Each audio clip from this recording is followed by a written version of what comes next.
Now, that historic breakthrough in the Mideast just moments ago, Israel's cabinet approving President Trump's peace plan. Now the clock is ticking for Israel to pull out of Gaza City and for Hamas to release its hostages. Garrett Haake reports tonight from the White House. 2 years after the Hamas terror attacks that sparked Israel's bloody war in Gaza, tonight President Trump celebrating his landmark agreement set to bring it to an end. It's something that nobody thought was possible, and we're going to end up having peace in the Middle East. Who would have thought?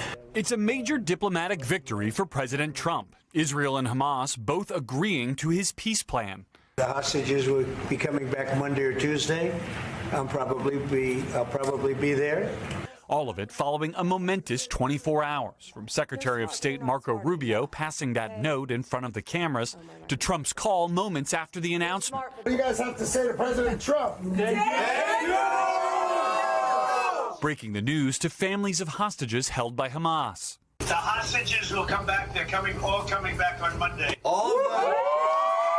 Rubio today outlining key turning points in the negotiations. The president selling his plan to leaders of Muslim-majority nations at the UN last month, and getting Israeli Prime Minister Benjamin Netanyahu to accept it at a White House visit. Then delivering this ultimatum to Hamas to get on board. I have a feeling that we're going to have a positive answer.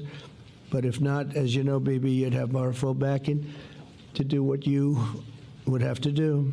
The president tonight saying the deal offers new hope for Gaza. You can't live right now in Gaza. We're going to create better conditions for people. But there are still key unresolved issues, including will Hamas disarm and who will run Gaza. The first thing we're doing is getting our hostages back, okay? And that's what people wanted more than anything else. They wanted these hostages back that have lived in hell like nobody has ever even dreamt possible.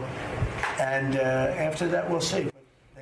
And Garrett joins us tonight live from the White House. Garrett, we know President Trump is heading to the Mideast, and I know you have some new reporting about U.S. troop deployments to Israel as well. That's right, Tom. The president was invited today to speak to the Israeli legislature, and he intends to do so, he says, early next week. And tonight, two senior U.S. officials said some 200 U.S. troops will be sent to Israel, but not into Gaza, to help stand up the international force that is intended to handle post-war security in Gaza. Tom? Garrett Haake with that new reporting. Garrett, we thank you. Our Richard Engel is in Israel tonight, where there were celebrations in the streets that this 2-year-long war may finally be ending. For the first time in recent memory, tonight both Israelis and Palestinians are celebrating the same thing: the arrival of President Trump's peace plan.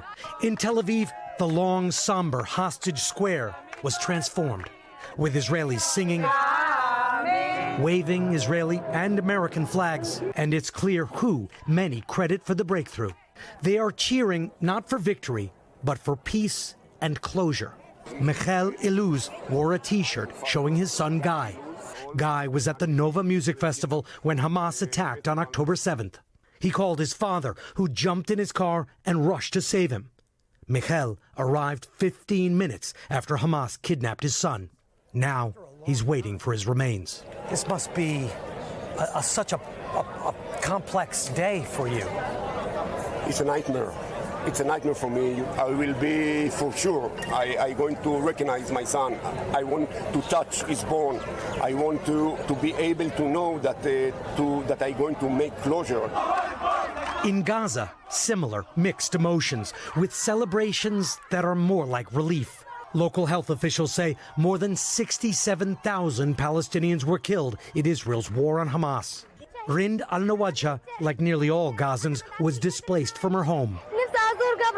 I am happy today is the ceasefire because my father was killed, and now I will be able to go home and kiss his grave, she said. Richard, the next few steps are complicated. Walk our viewers through what's going to happen.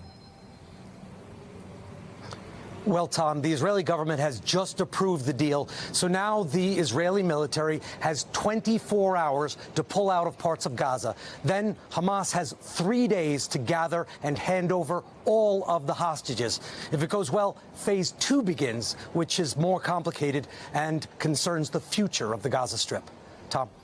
We thank you for watching, and remember, stay updated on breaking news and top stories on the NBC News app or watch live on our YouTube channel.